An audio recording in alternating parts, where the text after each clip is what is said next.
Hello, delicious hearts. My name is Evonne Wildheart, and welcome to the Cycle Report for the 25th of August 2019. I stand here in Dja Dja Wurrung country in Central Highlands, Victoria, Australia, in the Southern Hemisphere. So today we are about 2 weeks past Imbolc here in the Southern Hemisphere. In the Northern Hemisphere, they're about 2 weeks past Lammas, which is the first harvest. So they are on their descent into darkness. And here in the Southern Hemisphere, we are on an ascent. So we're traveling up to more daylight hours. So Imbolc is the traditional pagan name for the cross point between the winter solstice, which is the longest night of the year, and spring equinox, which is the equal night, equal day, where we cross over to more daylight hours. So here at this time, and if you've been following me for the last few weeks, we've been talking about this point in the wheel, which is equivalent to about 3 o'clock in the morning. So we're a little bit past that now. So you think about 3 o'clock in the morning and what's happening. There's still, we're very much in the darkness. It's very much, most of us, if you're not shift working, are still in bed. It's the dreamscape. It's the point where it's very different to midnight. There's been a shift in the light, and we're moving towards morning, but we're not there yet.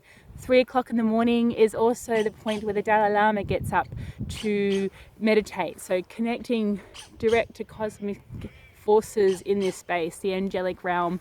And it's also the point in the time of the day when a lot of people die and a lot of people are born. So it's a portal to life and death, this part.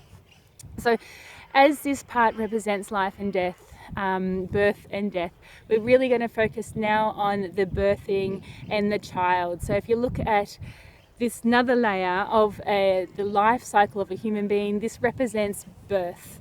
And from now until spring equinox, it represents the babies and the children. So today we're going to focus on birthing, and next week we're going to focus on the child in this scape. So birthing is really important. So why is birth important? Why do we need to care and invest our energy into thinking about birth? Well, birth is the start point of all of us. We come through this life, through this portal, in our mother's womb and out. And how we are treated, how our mamas are treated during that time leaves a birth imprint in our cellular memory. Now, whatever the birth is, we all meant to have the birth that we're meant to have, as my teacher Jane Hardwicke Collings would say, which would lead to a sacred wound that we're meant to travel through, and when we find the gifting for it, that's what we're meant to be here for.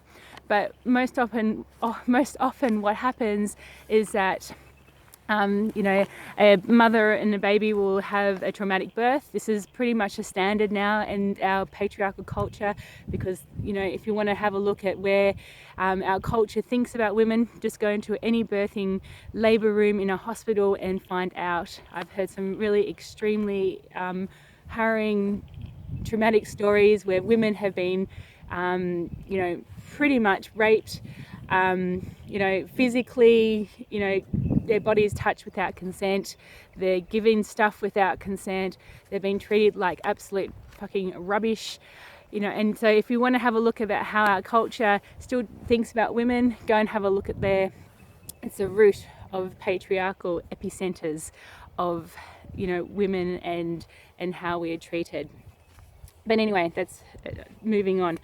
Why birth is important. So I've just got a little notes here because this is such a huge topic and I just want to get a really succinct view on it, but there's so much more to this, and I invite you to go out and do your research if this is calling to you. So birth imprints. We are born with a birth imprint. If it is traumatic and the mother has not been respected and all the rest, I just went through that stays in the cellular memory of both the baby and the mama. And if that's not resolved, it moves through generations. So it becomes generational trauma that gets passed down and repeated until someone wakes up and looks at why this is happening and resolve the trauma within themselves. So it gets passed down.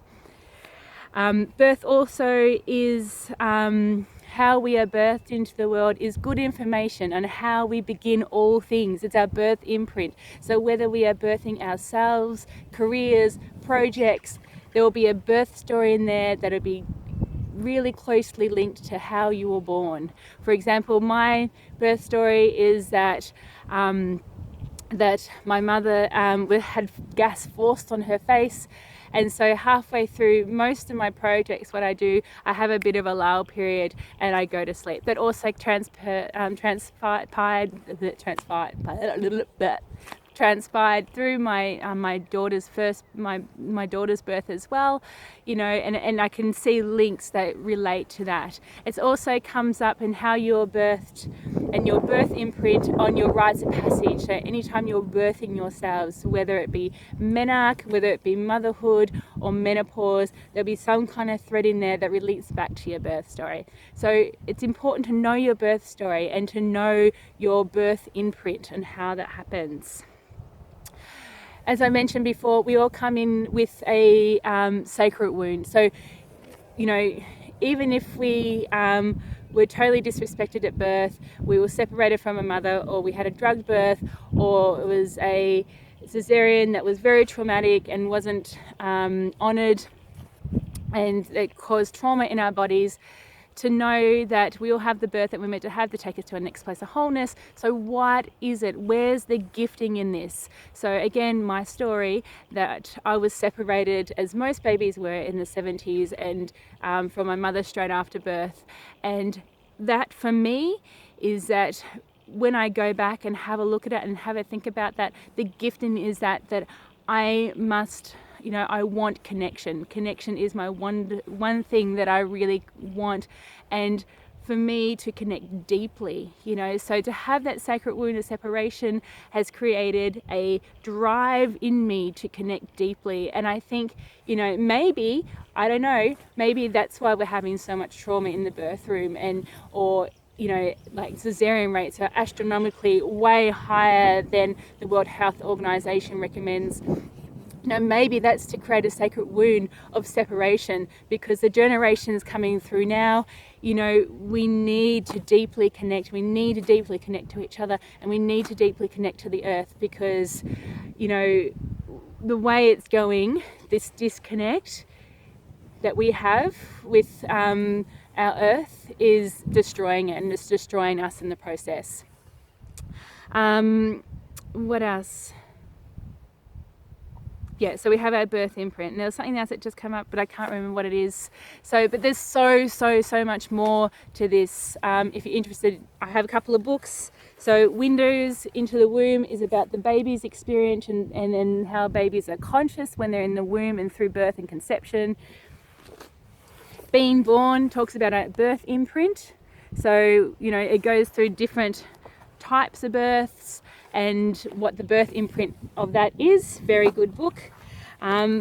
Birth Without Violence is a book that was written back in the 70s, which is still very relevant today, which talks about how the call for gentle birth is very needed, because the mothers, if we have a violent birth and a birth that hasn't been respected or honoured, the mother and the baby spend all those precious weeks and months and years in that early childhood phase of recovering from a trauma, or burying it deep and down, or looking at it and letting it rise up.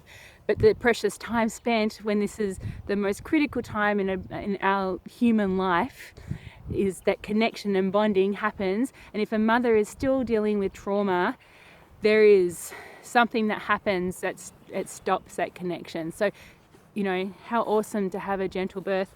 And of course, Jane Hardwicke Collings' 10 Moons, about pregnancy and birth, and all the beautiful stories in there, a must look. Just quickly, we are on a third quarter moon, so it's the harvest of a new moon that started on the 1st of August, and the dark moon coming in on next Friday on the 30th. So we're deep in the harvest of this moon cycle. I am personally on day 7, so I am very much starting to emerge from my deep animal body that was last weekend. If you listen to my cycle report last week, I couldn't really think. I'm coming out to be more articulate and more energized, and I hope that's going to carry me through for the next week or so as I'm down in the wilderness solo for the Fort Victorian 4SJ School of Shamanic Womancraft, holding space for those beautiful women as they go out in these wild spaces to connect back to themselves and to the earth. That's really it. Just a couple of things. I'm very, very excited that we've got a couple of webinars coming up. I've got a new workshop coming up called Death of the Maiden, Rites of Passage to Motherhood. So if you're wanting to find out things about that, click over to my Instagram, follow that on Evonne Wildheart, and you'll find out all about that. So much love from my heart to your beautiful hearts. Have a very beautiful day. Thank you for listening. Bye.